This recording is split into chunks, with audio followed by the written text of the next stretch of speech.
माँ शारदे को नमन।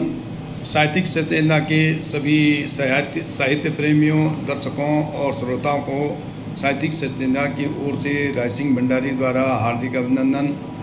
साथियों, साहित्यिक सचेतना एक ऐसा पटल है जहाँ पे यह पटल अपने रचनाकारों द्वारा नए नए सृजन पर, नए नए विषयों पर प्रस्तुति दिलवाकर अपने सनातन प्रेमियों को नित नई जानकारी, नित नई उपलब्धि करवाता है, जिससे कि सनातन धर्म का प्रसार कोने कोने तक फैले और सनातन धर्म की प्रति सभी लोगों की जागरूकता बने। तो आज के विषय के अनुरूप जो है प्रस्तुति लेकर आया हूँ मैं। आज का विषय है उत्साह और उसका विधा है लघु कथा। पहले सबसे कथा शुरू करने से पहले हम आपको ये बता दें कि उत्साह क्या है। उत्साह 5 पातकों में से एक पातक है। पातक क्या होते हैं? पंच पातक होते हैं जो मनुष्य को पतन की राह पे ले जाते हैं, उन्हें पातक कहते हैं। ये पातक हैं नशा, उत्साह, मुक्तखोरी यानी निःशुल्क आय, और मांसाहार और कुसन। तो इन पांचों में से आज का विषय उत्साह है, जिसका अर्थ दुस्साहस, धृष्टता और उदंडता कुछ भी हो सकता है, जो कि मतलब जिसको दूसरे की नहीं सुनता है और अपनी करता है, तो उसको कुत्सा कहते हैं, कुत्सित कहते हैं।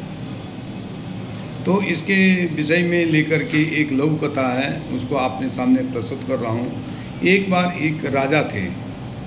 तो राजा क्या था, उसके मन में ये था कि जो भी भगवान ने मेरे को भेजा है तो मेरे को एक सुख भोगने के लिए भेजा है, अन्य को कोई सुख भोगने का कोई अधिकार नहीं है।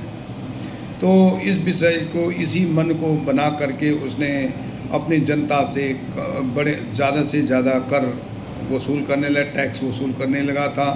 और जनता कैसे टैक्स दे रही है उसे कोई लेना देना नहीं था, और वो दिनों दिन रातों रात जो है अमीर को बहुत सुख भोगना चाहता था।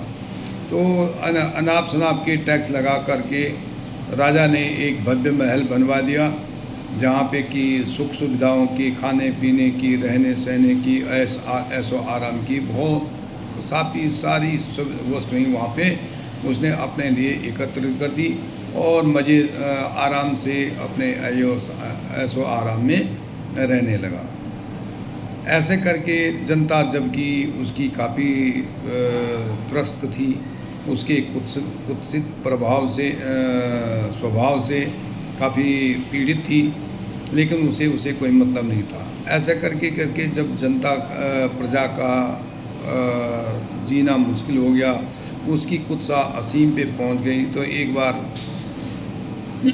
जनता ने, सभी नगरवासियों ने आपस में एक सम्मेलन करके और किसी एक शिकारी को जो है प्रतिनिधि बना करके और राजा को सन्मार्ग पर लाने के लिए भेज दिया। तो जब दूसरे दिन सुबह जो शिकारी है अपने बड़े विशाल काय कुत्ते को लेकर के आया, तो दरबारियों ने पूछा भाई क्या बात है? तो उसने कहा भाई मेरे को राजा से दर्शन करने हैं। तो जब राजा के पास गया तो उसने कहा महाराज मैंने सुना है कि आप बहुत शिकारी हैं, तो मैं भी एक शिकारी हूँ।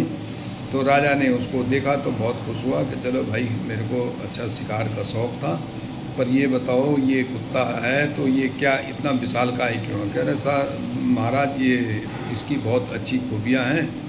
तो जैसे ही वो बात कर रहे थे कि कुत्ते ने मुंह खोला और भौंकने लगा, तो भौंकने में उसकी आवाज़ इतनी कर्कश और वज्र के समान थी कि राजा के कान के पर्दे फटने लगे।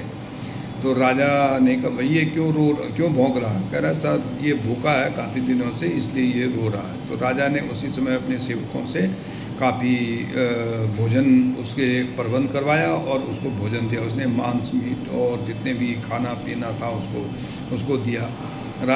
कुत्ते ने जैसे ही एकदम जल्दी से उसको खाना समाप्त किया, फिर भौंकने लगा, फिर खाना दिया, फिर भौंकने लगा। राजा परेशान हो गया। राजा ने कहा भाई ऐसा क्यों है? कह रहा सर ये महाराज काफ़ी दिनों से भूखा था इसलिए वो परेशान है। तो राजा ऐसे ही रहा नहीं गया उसने अपने मंत्रियों से सलाह की, भाई क्या बात है, या तो एक कुत्तों को मार दो, ये इतना करे महाराज, इससे पहले शिकारी से बात करेंगे। शिकारी ने कहा, भाई क्यों है, कह रहा मैं यहाँ का राज्य हूँ और ये कुत्ता वहाँ का प्रजा है, और प्रजा राजा की यहाँ काफ़ी दिनों से भूखी पड़ी है, इसलिए ये रो रहा। जिस दिन के राजा की प्रजा भूखी नहीं रहेगी, सबके लिए पेट भर जाएगा, तो ये भी कुत्ता शांत हो जाएगा। जब राजा ने यह सुना तो राजा को बड़ा धक्का लगा कि मेरी प्रजा भूखी है, तो या तो मैं कुत्ते को मार दूं। तो मंत्रियों ने कहा, महाराज कुत्ते को मारना कोई विकल्प नहीं है, क्योंकि आज एक कुत्ता है, फिर दूसरा कुत्ता आ जाएगा, तीसरा कुत्ता आ जाएगा, कब तक कुत्ते मारते रहोगे। इससे अच्छा तो ये है कि प्रजा को भूख से बचाया जाए। फिर राजा के कहने पे राजा ने सोचा, चलो ठीक है यार, यही मेरी जनता है तो इसको भूखा नहीं रहना चाहिए, तो जल्दी से गाड़ी लदवा करके वो करके सभी नगरवासियों को भरपेट खाना, अपना अनाज भंडार खोल करके सभी लोगों को खाना दिलवा दिया। तो अंत में जैसे सभी ने भरपेट भोजन खाया होगा तो राजा का वो कुत्ता शांत हो गया। तो चलो उसने कहा चलो ठीक है, लेकिन कुत्ता फिर भी उस राजा के पास इसलिए रहा कि कहीं 2-3 दिन तक बाद में फिर राजा फिर नहीं भेजेगा, खाना नहीं भेजेगा, कर लगाएगा और ये जनता भूखों रह जाएगी, इसलिए वहीं रहा। फिर जब काफ़ी दिनों तक राजा ने देखा कि वो अन्न के भंडार खोल करके और सभी प्रजा को देने लगा, उसकी दिनचर्या हो गई। तो एक दिन कुत्ता